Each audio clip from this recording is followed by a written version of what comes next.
Goedemorgen, bonjour. Comme chaque mardi, on vous donne un état de lieu Covid-19 et la vaccination en Belgique. Et pour cela, je donne la parole à Dr. Yves van Latem.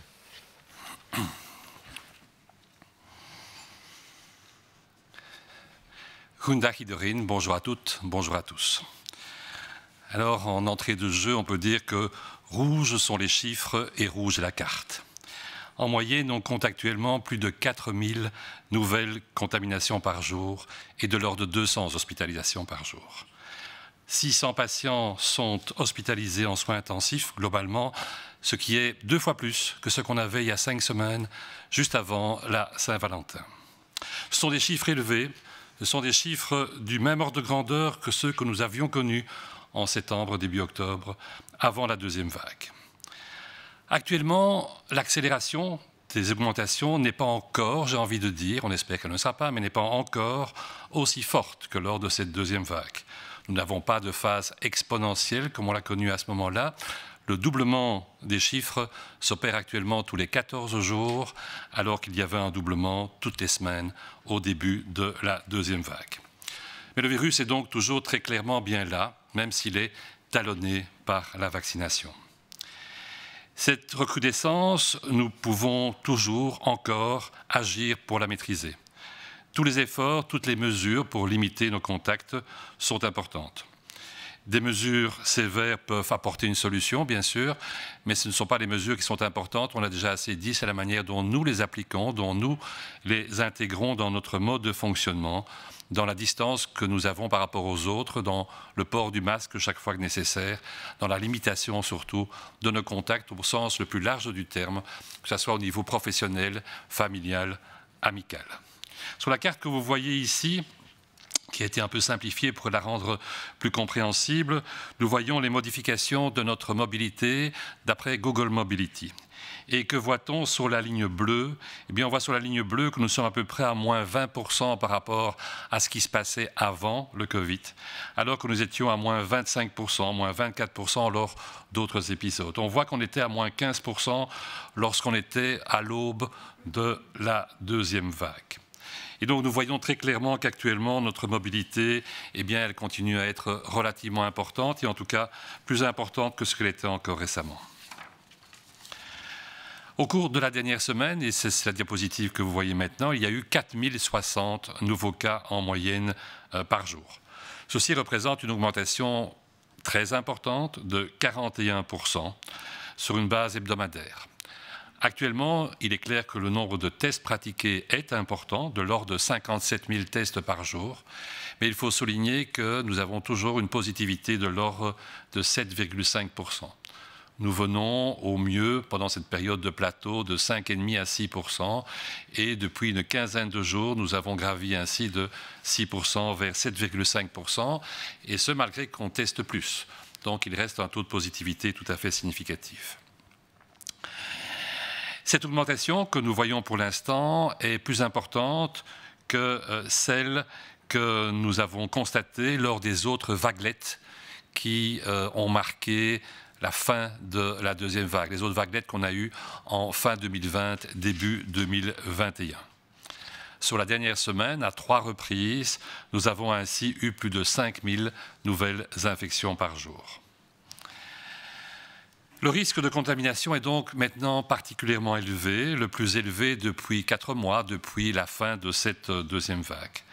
Ceci veut dire que pour les personnes particulièrement à risque, celles qui vont être vaccinées dans les semaines qui viennent, comme pour tout le monde d'ailleurs, mais encore plus pour elles, il faut faire particulièrement attention en attendant leur vaccination et bien se rendre compte que le fait de recevoir un vaccin ne veut pas dire qu'on ne peut plus être infecté. Il y a un temps nécessaire après la première vaccination et de mieux d'ailleurs après la deuxième si c'est un vaccin qui demande une deuxième injection assez précoce avant d'être relativement bien protégé et même par la suite extrêmement bien protégé. Hier, l'augmentation était de l'ordre de 42% et on vous parle de 41% maintenant. Donc on a l'impression sur ce court laps de temps qu'on a une certaine stagnation, en tout cas qu'on n'a pas une accélération encore plus importante. Ce sont les jours qui viennent qui nous montreront si ceci n'est pas simplement un sursis temporaire, comme on l'a déjà connu dans l'escalade des chiffres. Les augmentations que nous avons, et on le voit sur la diapositive, se manifestent dans toutes les tranches d'âge, y compris malheureusement maintenant aussi chez les personnes plus âgées, de plus de 90 ans. Les plus fortes augmentations, et on le voit très nettement à cette espèce de tour que vous voyez à gauche de la diapositive, se manifestent essentiellement dans la population la plus jeune, c'est-à-dire chez les enfants et les adolescents, avec même chiffre que ce qu'on vous annonçait vendredi passé, plus 56% et plus 60%. Ce qui fait qu'actuellement, plus d'un nouveau cas sur 4 qui est diagnostiqué se situe dans ces tranches d'âge.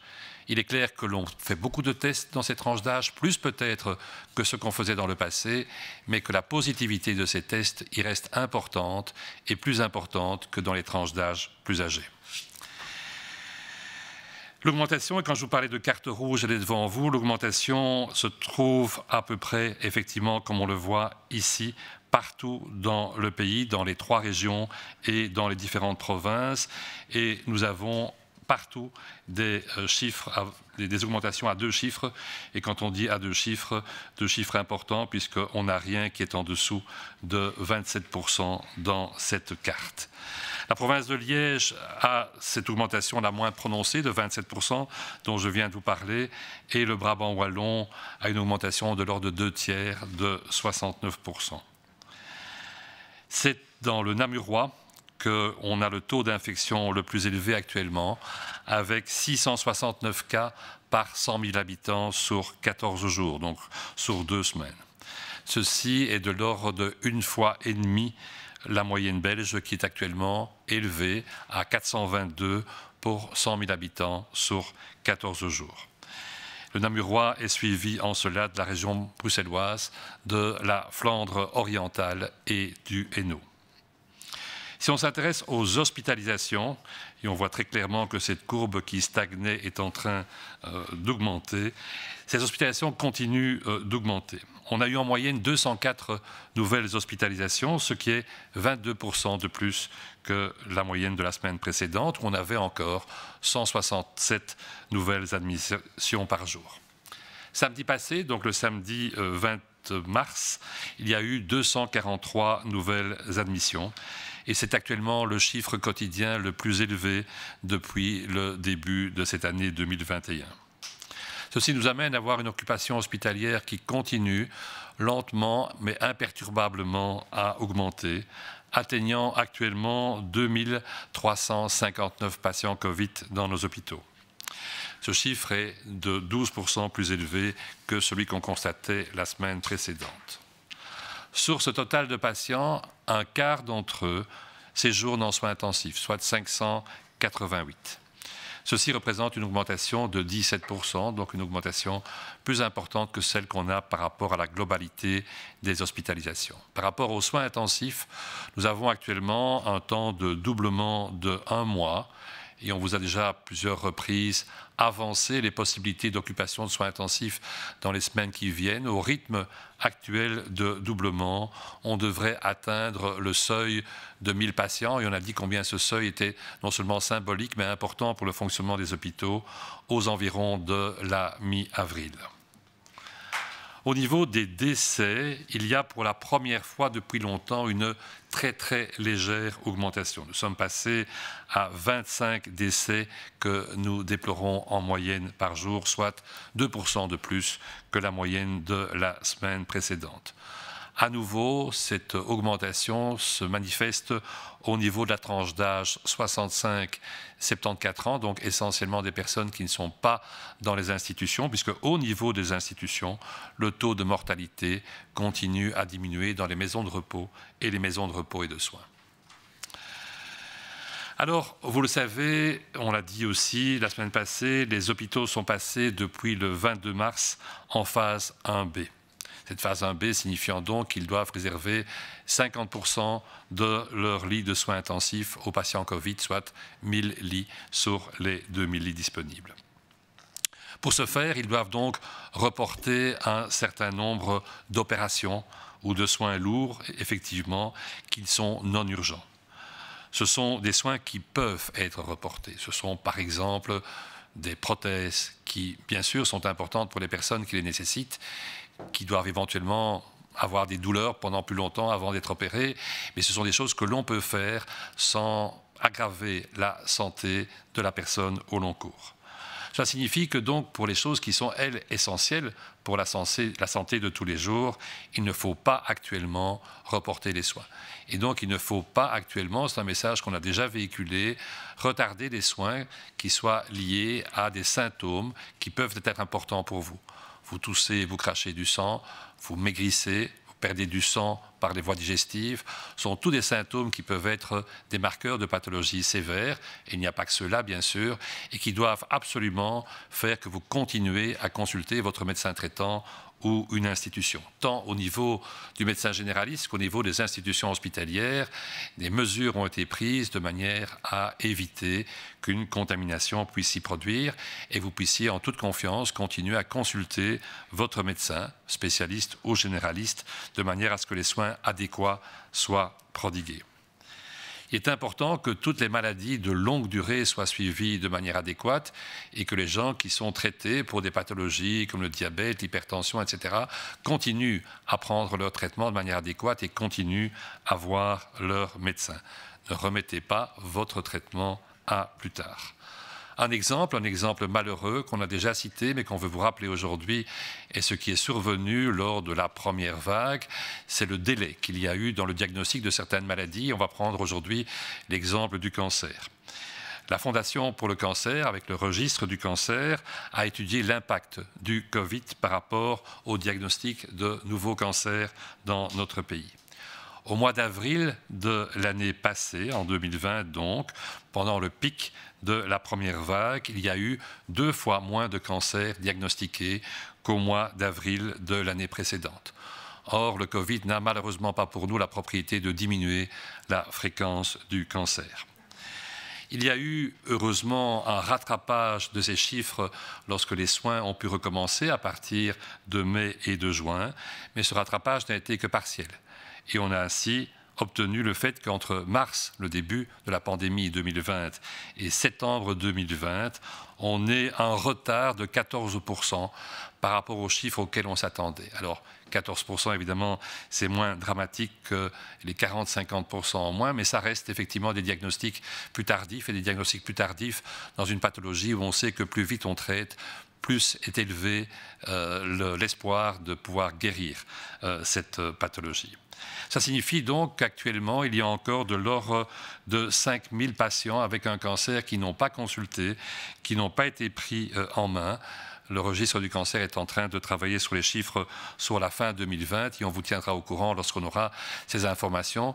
Mais il est extrêmement important de ne pas récidiver maintenant ce genre de problème, de ne pas retarder le diagnostic. Et on parle du cancer, mais c'est vrai pour un tas d'autres pathologies, bien sûr. Le retarder les soins médicaux peut avoir une importance extrêmement grande sur l'évolution de votre état de santé. Plus vite le diagnostic est posé, plus vite le traitement est institué, mieux vous pourrez être traité. Et donc, n'hésitez pas, en cas de problème de santé, en dehors du Covid, de la même manière qu'avec le Covid, à consulter votre médecin ou une institution. Merci pour votre attention.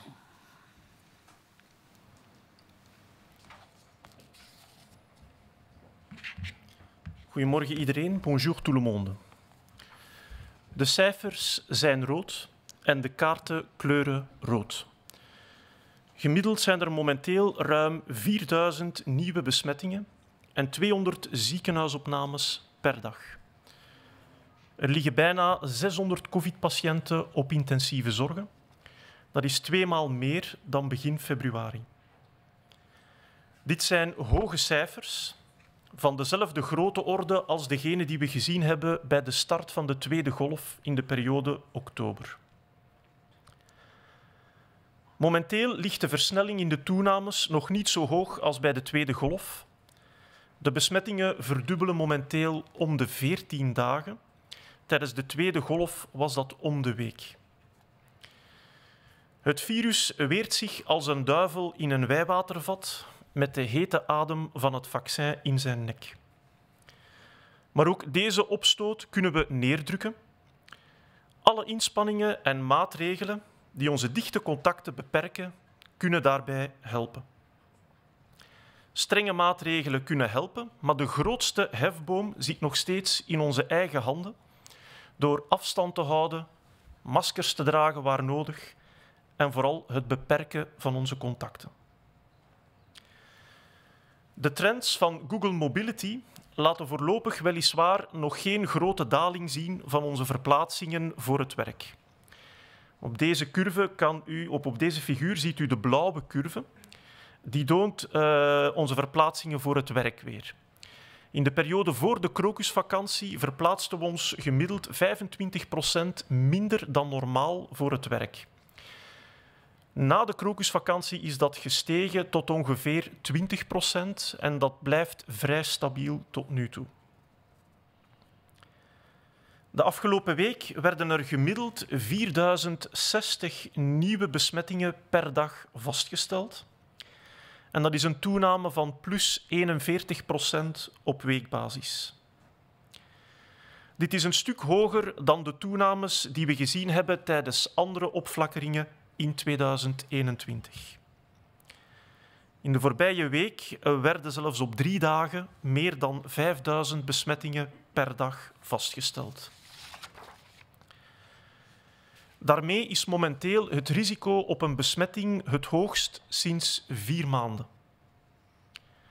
Voor mensen die tot een risicogroep behoren en die binnenkort gevaccineerd zullen worden, loont het dus de moeite om extra voorzichtig te zijn in afwachting van hun vaccinatie. Gisteren was de toename iets hoger met plus 42%. De toename versnelt daarmee niet verder, voorlopig. En de komende dagen zullen moeten uitwijzen of dit al dan niet een tijdelijke hapering is van de stijging. We zien de toenames bij alle leeftijdsgroepen, inclusief de 90-plussers. De grootste toename zien we nog steeds bij kinderen en vooral bij tieners, met respectievelijk plus 56% en plus 60%. Meer dan 1 op de 4 nieuwe gevallen vinden we vandaag bij deze leeftijdsgroepen. Het grootste aantal nieuwe gevallen, als ook de grootste bijdrage aan de stijging, zien we momenteel specifiek bij tieners en dan vooral bij de kinderen tussen 10 en 12 jaar oud. De toenames doen zich in min of meer gelijke mate voor in de 3 regio's van het land. De provincie Luik kent de laagste toename met plus 27% en de provincie Waals-Brabant de grootste toename met plus 69%. Namen heeft veruit de hoogste besmettingsgraad, meer dan 1,5 keer hoger dan het Belgische gemiddelde. Namen wordt gevolgd door het Brussels gewest, Oost-Vlaanderen en Henegouwen voor wat betreft besmettingsgraad. De nieuwe ziekenhuisopnames blijven ook verder stijgen. De afgelopen week waren er gemiddeld 204 nieuwe opnames per dag. Dat is 22% meer dan de week ervoor, toen er nog 167 opnames per dag waren. Verleden zaterdag, op 20 maart, werden er 243 nieuwe opnames gemeld. En dit is momenteel het hoogste dagcijfer van 2021. De totale ziekenhuisbezetting stijgt ook verder door en bereikt nu een totaal van 2359 patiënten. En dat is opnieuw 12% meer dan de week ervoor. 1 op 4 patiënten, of een totaal van 588 patiënten, ligt op intensieve zorgen. En dat is een toename van 17%. Dit komt overeen met een verdubbelingstijd van het aantal patiënten op intensieve zorgen van 1 maand. Aan dit tempo zullen we rond 16 april de drempel van 1000 patiënten op intensieve zorgen bereiken. De overlijdens stijgen voor het eerst sinds lang terug lichtjes. Het gaat weliswaar om kleine aantallen, gelukkig. Gemiddeld vielen er de afgelopen week elke dag 25 overlijdens te betreuren. En dat is 2% meer dan de week ervoor. Deze toename doet zich louter voor bij de leeftijdsgroep van 65 tot 74 jaar. Bij de woonzorgcentrumbewoners blijven de sterftecijfers opnieuw verder dalen. Onze ziekenhuizen zijn sinds gisteren, 22 maart, opnieuw overgeschakeld naar fase 1b. Dit betekent dat 50% van de 2000 intensieve zorgbedden worden voorbehouden voor COVID-patiënten. Dus 1000 van de 2000 beschikbare bedden zijn gereserveerd voor COVID.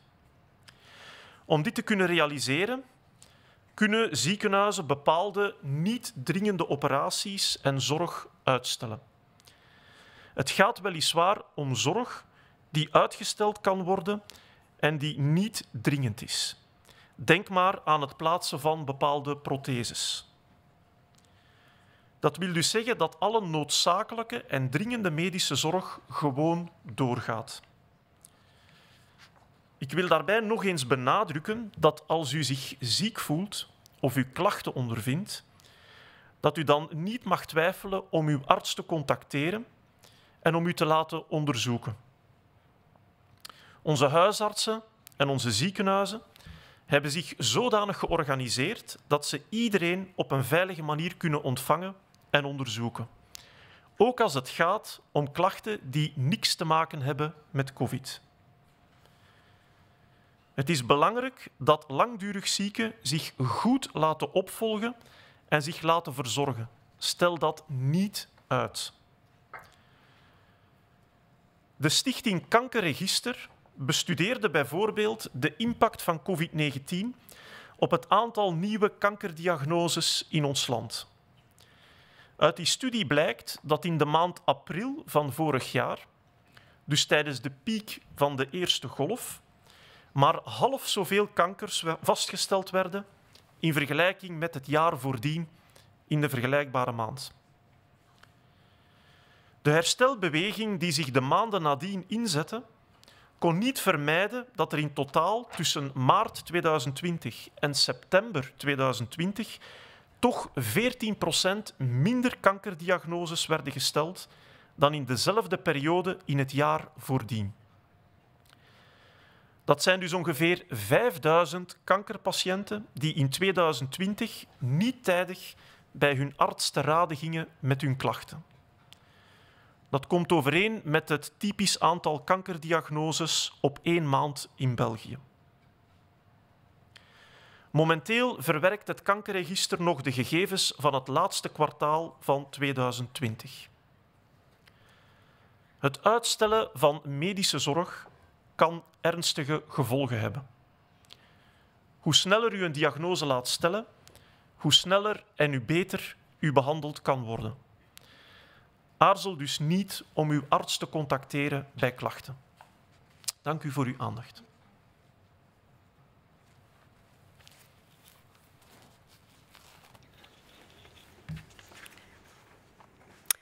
Bonjour à tous. Nous l'avons souvent souligné, la vaccination contre la Covid-19 n'est pas qu'un choix individuel. C'est avant tout une démarche collective à laquelle nous sommes toutes et tous invités à prendre part. Plus nous serons nombreux à nous faire vacciner, plus le retour à une vie normale sera à portée de main. La vaccination, c'est la forme la plus concrète de la solidarité en ces temps de pandémie. En se faisant vacciner, chacun contribue au bien-être de tous. Lorsque des seniors se font vacciner contre la Covid-19, ils contribuent à créer les conditions qui permettront aux jeunes de vivre les expériences de leur âge. Et inversement. La vaccination, c'est notre seul et unique moyen à tous de reprendre une vie normale et de nous retrouver. C'est d'ailleurs fort de cette certitude et de cette perspective que tous les professionnels de la santé et la Task Force Vaccination œuvrent depuis de nombreuses semaines à vacciner les citoyens du pays, en commençant par les plus fragiles. Dans ce contexte, ce mardi constitue pour nous un jour important, puisque nous avons atteint la barre du million de personnes vaccinées. Dès aujourd'hui, notre pays compte plus d'1 million de personnes protégées contre les formes graves de Covid-19 et contre les hospitalisations qu'elles entraînent. C'est une étape très symbolique qui doit nous convaincre qu'indépendamment des nombreuses embûches qui se dressent sur notre chemin, la campagne de vaccination avance. Chaque jour, des dizaines de milliers de personnes viennent grossir les rangs de ceux qui contribuent directement au retour de cette vie normale à laquelle nous aspirons tous. La route est encore longue, c'est certain. Le processus dans lequel nous nous inscrivons relève bien plus du marathon que du sprint. Pour autant, avec ce cap franchi, nous pouvons doucement commencer à considérer l'étape suivante vers la ligne d'arrivée. À l'heure où nous vivons au rythme des hausses de contamination et des hospitalisations, c'est là un espoir auquel il nous est permis, voire recommandé, de nous raccrocher et qui doit nous convaincre de l'utilité, le moment venu, de nous faire vacciner. Il reste sans doute encore des personnes qui ont des questionnements sur la vaccination et sur les vaccins. Nous continuerons bien entendu à traiter ces interrogations à la lumière des informations scientifiques qui nous parviennent chaque jour. Pour autant, il est une chose acquise que nous rappellent chaque jour les données chiffrées. Les doutes que l'on peut avoir sur la vaccination ne font pas le poids face aux certitudes que nous avons sur l'impact de la Covid-19 sur nos vies. Je vous remercie pour votre attention.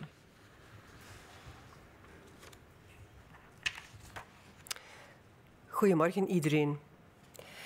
We hebben het al vaak gezegd. De vaccinatie tegen COVID-19 is niet enkel een individuele keuze, maar is vooral een gezamenlijke inspanning en we moeten er allemaal onze schouders onder zetten. Hoe meer mensen zich laten vaccineren, hoe dichter we komen bij ons normale leven, bij het leven van voor de coronacrisis.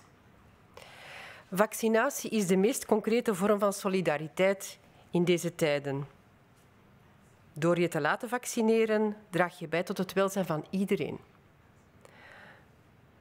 Zo zorgen ouderen die zich nu laten vaccineren ervoor dat jongeren opnieuw de dingen kunnen meemaken die horen bij hun leeftijd en omgekeerd. Vaccinatie is onze enige weg naar het normale leven.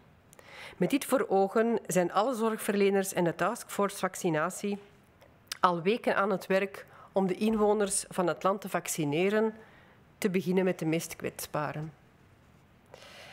Vandaag is een belangrijke dag, want we hebben de mijlpaal van 1 miljoen gevaccineerden bereikt. Op dit moment zijn er in ons land dus meer dan 1 miljoen mensen beschermd tegen ernstige vormen van COVID-19 en tegen de ziekenhuisopnames die ze veroorzaken. Het is een zeer symbolische stap die aantoont dat, ondanks de vele obstakels, de vaccinatiecampagne gestaag vooruit gaat. Elke dag dragen er tienduizenden gevaccineerden bij tot de terugkeer naar het normale leven dat we allemaal zo graag willen terugkrijgen. Er is nog een lange weg te gaan en we lopen eerder een marathon dan een sprint. Nu deze mijlpaal van 1 miljoen is bereikt, kunnen we langzaam beginnen denken aan de volgende stappen richting eindstreep. Vandaag nemen de besmettingen en de ziekenhuisopnames toe. Vaccinatie is onze enige hoop op verbetering. Als we worden uitgenodigd om ons vaccin te krijgen, moeten we er zeker op ingaan. Er zijn ongetwijfeld nog altijd mensen die vragen hebben over vaccinatie of vaccins. We zullen deze vragen uiteraard blijven beantwoorden, op basis van de meest recente wetenschappelijke informatie. Maar de coronacijfers herinneren er ons elke dag aan.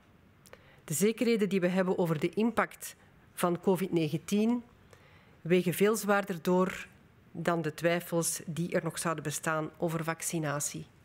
Dank u wel. Oké, dank u wel. Dan kunnen we nu overgaan tot de vragen die we ontvangen van de journalisten.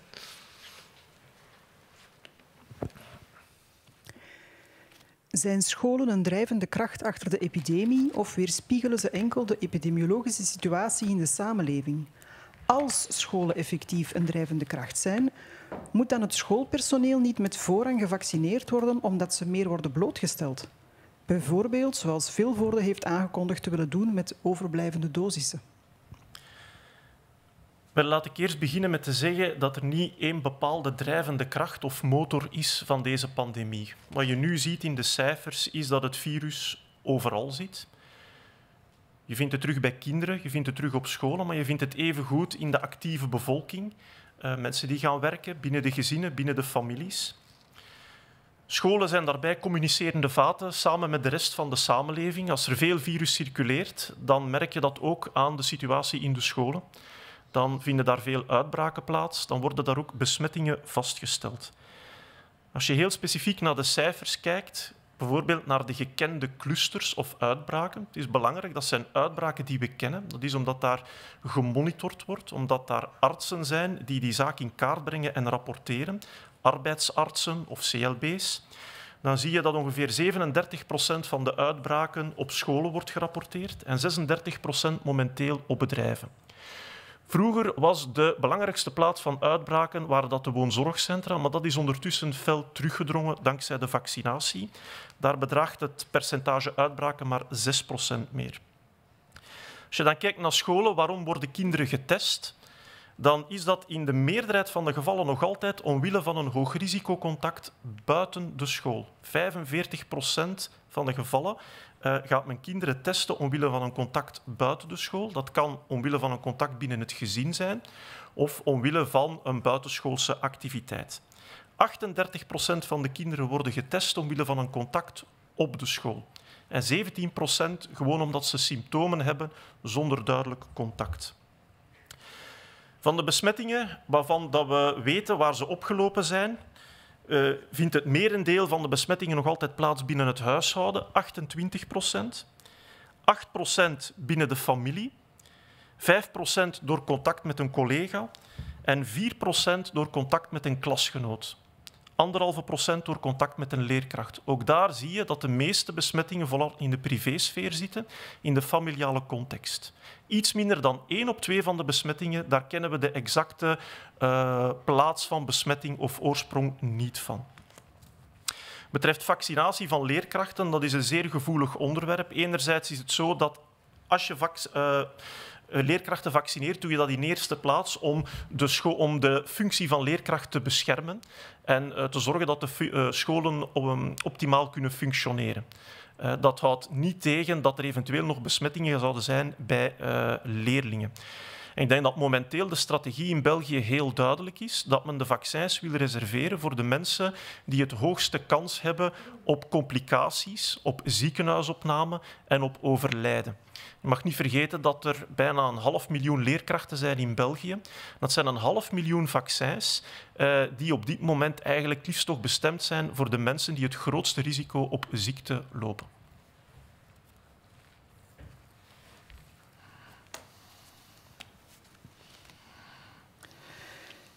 Les écoles sont-elles un moteur de l'épidémie ou le simple reflet de la situation épidémiologique dans la société? Si les écoles sont effectivement un moteur, ne faudrait-il pas vacciner le personnel des écoles en priorité car ils sont plus exposés? Par exemple, comme Namur a annoncé vouloir le faire avec les doses excédentaires?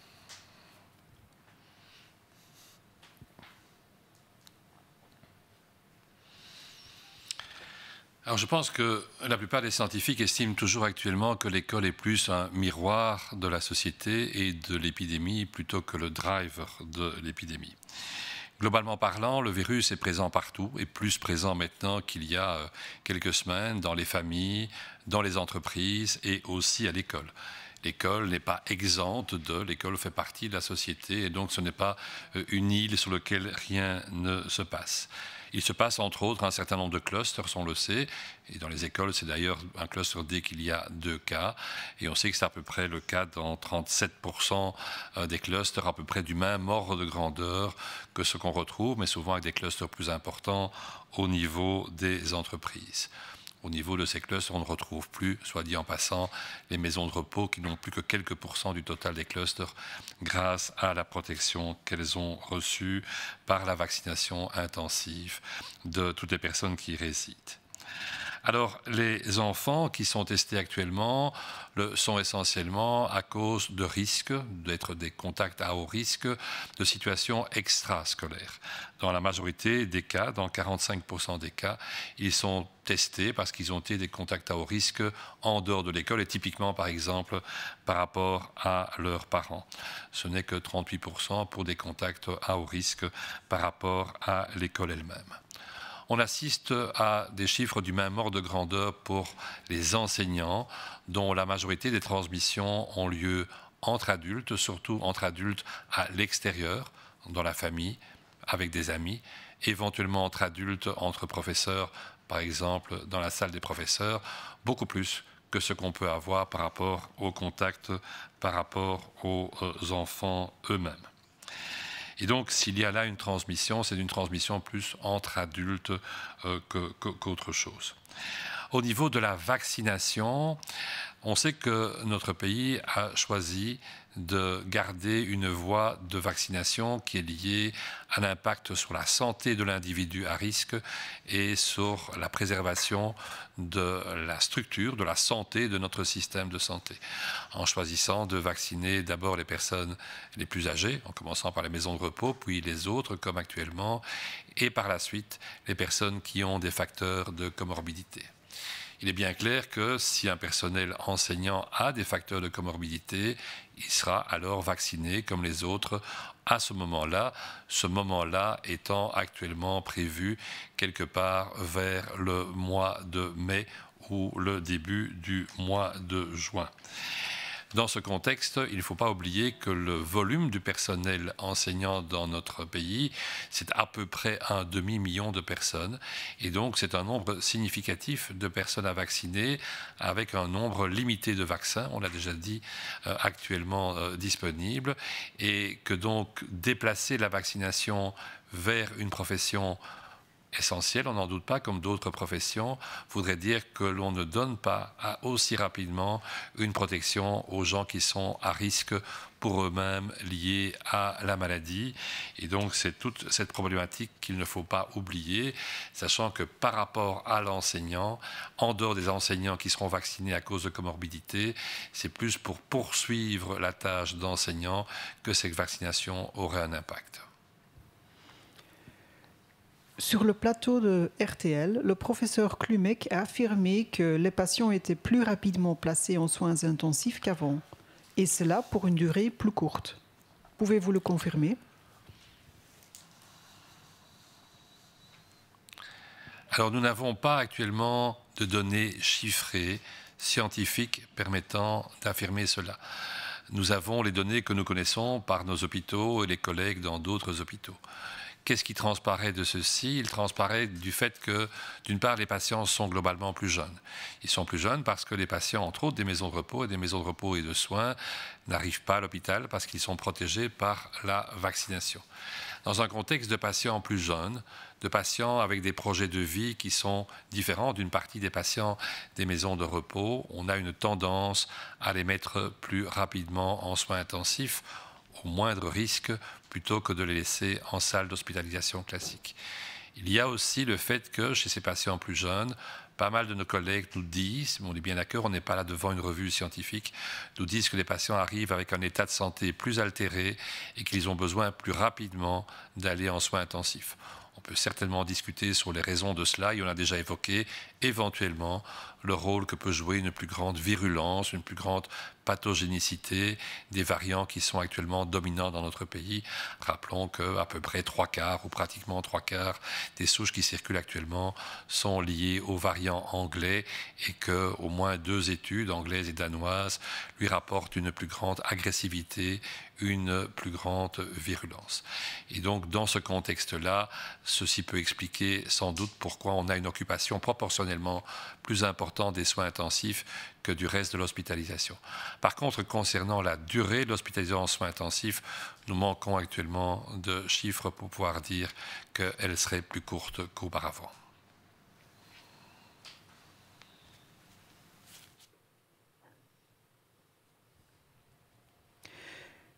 Op de Franstalige zender RTL zei professor Klumek dat patiënten nu sneller en voor een kortere periode op de intensieve zorgen worden geplaatst. Kunt u dat bevestigen? Dat kunnen we niet bevestigen. We mankeren nog altijd de gegevens over de lichtduur van de patiënten op intensieve zorgen. We horen wel van veel artsen in verschillende ziekenhuizen dat zij opmerken dat het profiel van de patiënten wat verjongd is tegenover vroeger. Dat heeft onder andere te maken met de vaccinatiecampagne. De alleroudste, de allerzwakste personen die hebben ondertussen hun eerste of tweede dosis van het vaccin gekregen. En die vind je minder en minder terug in het ziekenhuis. Het profiel van de typische patiënt is dus iets jonger geworden. En wanneer die mensen zich aanbieden in het ziekenhuis of wanneer zij doorverwezen worden, verkeren zij meestal al in een iets slechtere toestand. Omdat zij meestal eerst gaan proberen uit te zieken thuis. En wanneer het echt niet meer gaat, gaan ze naar het ziekenhuis. En dat zie je aan de verhouding van het aantal patiënten die op intensieve zorgen terechtkomen. Momenteel bedraagt dat ongeveer 1 op 4 of 25% van de patiënten in het ziekenhuis liggen op intensieve zorgen. Begin februari was dat iets van een 18%, dat is duidelijk toegenomen. Dat kan te maken hebben met dat jongerenprofiel. Het feit dat de mensen er wat erger aan toe zijn op het moment dat ze in het ziekenhuis terechtkomen. Kan ook te maken hebben met de Britse variant, die momenteel dominant is. De meerderheid van de besmettingen worden door die Britse variant veroorzaakt. En we weten uit Engelse en Deense studies dat die variant net iets agressiever is dan de klassieke varianten die daarvoor circuleerden. Meerdere experts denken dat een aanscherping van de maatregelen onvermijdelijk is gezien de evolutie van de cijfers. Bevelen jullie ook een mini-lockdown aan om de epidemie te stoppen? En zo ja, als we nu in een volledige lockdown zouden gaan, zoals we bijvoorbeeld in maart 2020 hebben gedaan, voor welke periode zou dat dan moeten om de situatie opnieuw onder controle te hebben? Is dat een maand, 3 weken of langer? Wel, eerst en vooral als je kijkt naar de cijfers, die stijgen.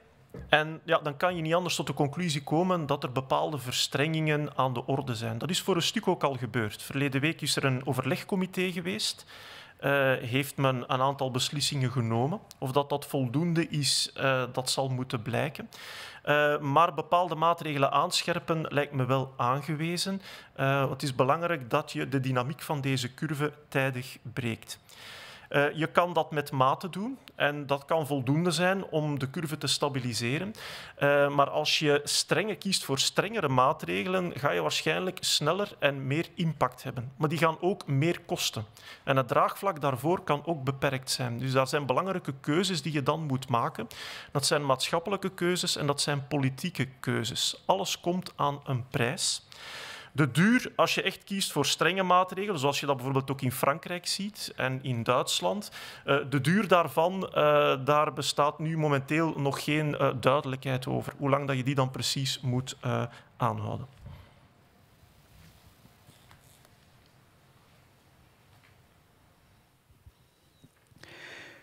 Plusieurs experts estiment qu'un durcissement des mesures est inévitable au vu de l'évolution des chiffres. Recommandez-vous aussi un mini-lockdown pour arrêter l'épidémie? Et si oui, si nous devions rentrer dans un lockdown complet maintenant, comme nous l'avons fait en mars 2020, combien de temps serait nécessaire pour reprendre le contrôle de la situation? 1 mois, 3 semaines ou plus?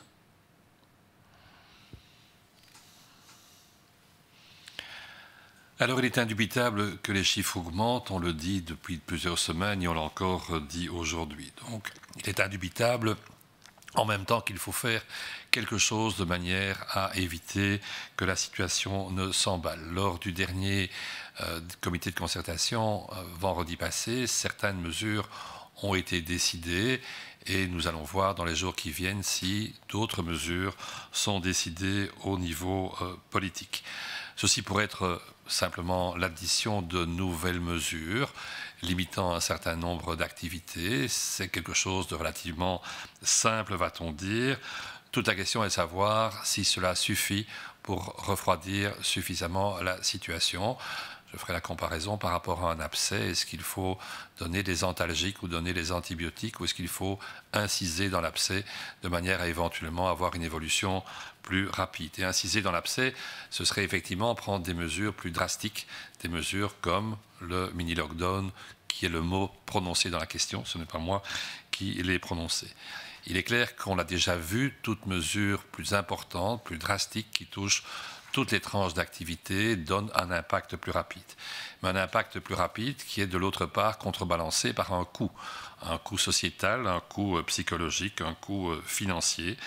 Et donc c'est du ressort du politique de décider ce qui, pour la société en général, pas seulement sur l'aspect sanitaire, mais pour la société en général, est le plus adéquat actuellement.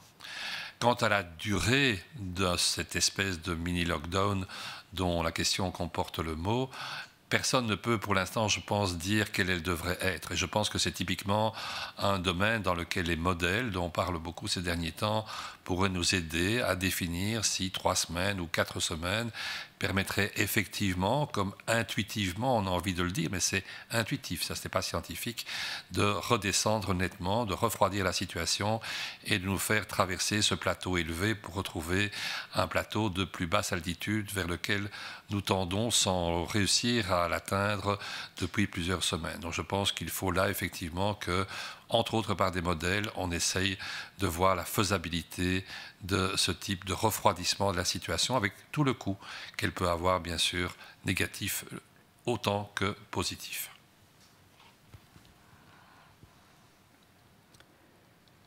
Une société pharmaceutique suisse a développé un médicament qui devrait aider contre le Covid-19 et parle de résultats prometteurs. Où en sommes-nous concernant les nouveaux traitements? Y a-t-il une évolution ou ce n'est pas encore l'ordre du jour?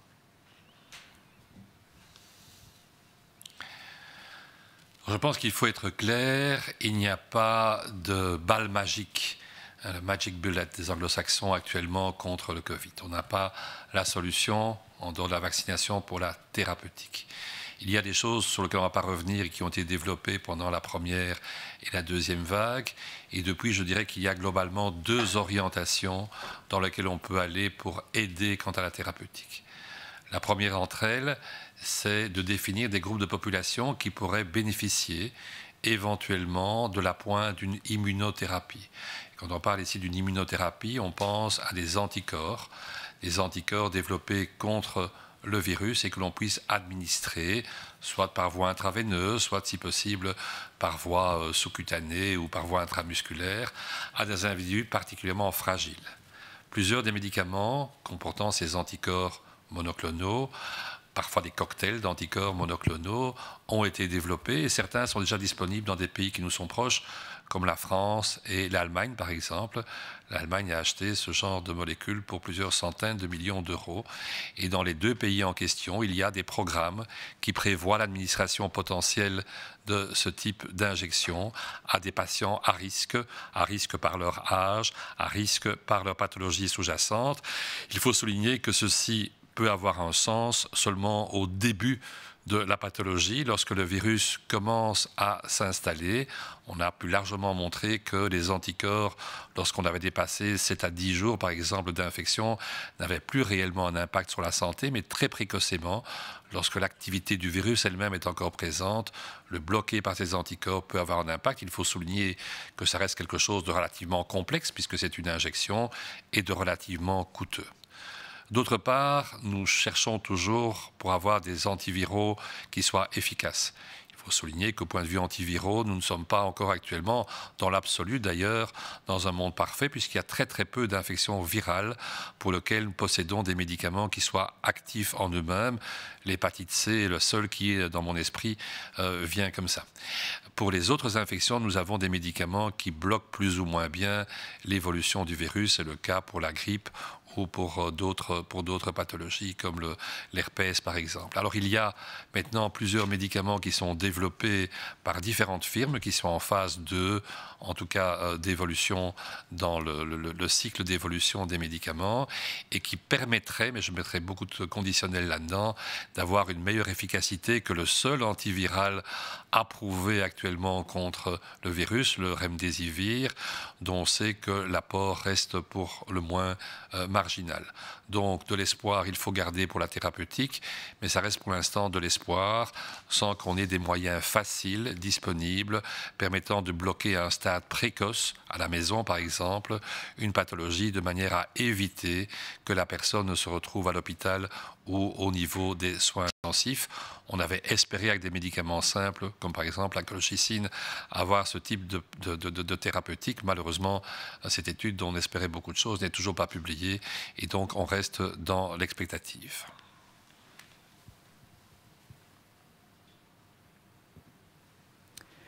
Een Zwitsers farmabedrijf heeft een middel ontwikkeld dat moet helpen tegen COVID-19 en spreekt van veelbelovende resultaten. Hoe ver staan we intussen met nieuwe behandelingen? Zit daar evolutie in? Of is dat nog een ver van ons bedshow? Wel, er is veel onderzoek naar nieuwe behandelingen tegen COVID, maar tot nu toe is er nog geen wonderformule of tovermiddel ontdekt. De behandeling van COVID in het ziekenhuis is in grote mate ondersteunend en gericht ook op het onderdrukken van de ontstekingsrespons van het lichaam. Er is wel vooruitgang ingeboekt sinds de eerste golf. Ik denk dat het overlevingspercentage beter is dan toen, dankzij betere inzichten. Maar om specifiek het virus aan te vallen, mankeren we nog wel echt goede hulpmiddelen. Momenteel is het zo dat in bepaalde landen monoclonale antistoffen worden gebruikt om in een vroeg stadium van de infectie het virus te gaan bestrijden, het virus te gaan inactiveren. Monoclonale antistoffen zijn gelijkaardige antistoffen als diegene die we zelf aanmaken in ons lichaam, maar die worden in het laboratorium aangemaakt in zuivere vorm en in hoge concentratie.